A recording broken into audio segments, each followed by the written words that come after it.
Bloggers. Creative blogs often have creative brands. Many bloggers may not realize that they can have trademarks too.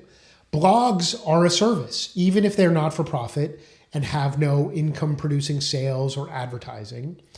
And blog names can be protected under trademark law. As a result, blog names or titles can be registered as trademarks with the US Patent and Trademark Office. Over the years, I've worked with many blog authors, bloggers to protect their brand names. And for example, my blog called I Pelton is a registered trademark. In the USPTO registration, you can see the services used in connection with the I Pelton trademark are listed as online journals, namely blogs featuring information and observations in the field of law, branding, and intellectual property. And that's a pretty common framework for how to protect a blog name. A couple years ago, in 2018, when I researched this, the USPTO had more than 4,500 applications for trademarks featuring blog or blogs in the description of the goods and services.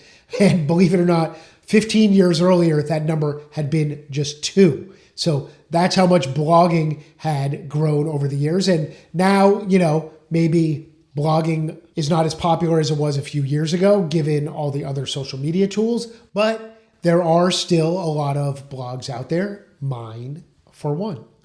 Here's a few more tips when it comes to trademark protection for blog owners. Be creative. A creative name is generally much more likely to be unique and much easier to protect. For example, one of my favorite blog titles of all time is a cheese blog called It's Not You, It's Brie. Before committing to a name, blog authors should search the internet and the trademark database at the USPTO to make sure the name is unique in the industry. Also, check for domain name availability and internet or web usage as well. Make the name stand out. When using the name, put it in a different font, color, bold, or italics, or something to make it stand out. That way, it helps to demonstrate that the title of the blog is special and that you want to call attention to it and to protect it. Use the proper trademark symbols. Generally, for a blog, you're going to use SM for service mark on the right shoulder of the title if the name is not registered yet, since posting to a blog is a service and not a tangible product.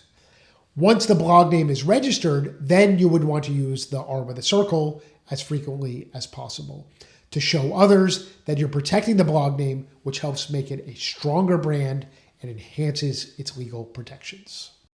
You could probably guess I was going to suggest this, but file an application with the US Patent and Trademark Office to register the name of the blog. Also, register the corresponding .com domain name, even if you don't intend to use that domain. If it's available, the cost of that domain name is well worth the insurance to prevent someone else from owning it or using it and causing headaches and creating potential legal bills. Similarly, register the corresponding social media usernames on major social media sites. Even if you never use them, there's a value in making sure that no one else can use them. Monitor for infringement. Just like any other brand name, you can set up a free Google alert or use other methods to check periodically for copycats. And if you learn of an infringement, consult with an attorney, because if you do not make an effort to stop the infringers, your rights in the name may be weakened. Most blogs are informational, but they serve important purposes like enhancing credibility, improving search engine rankings, creating and generating content, marketing, and thought leadership. And therefore, they provide significant value to their authors. To protect the investment of time, energy, and money put into the blog owners should strongly consider the tips above, including trademark registration.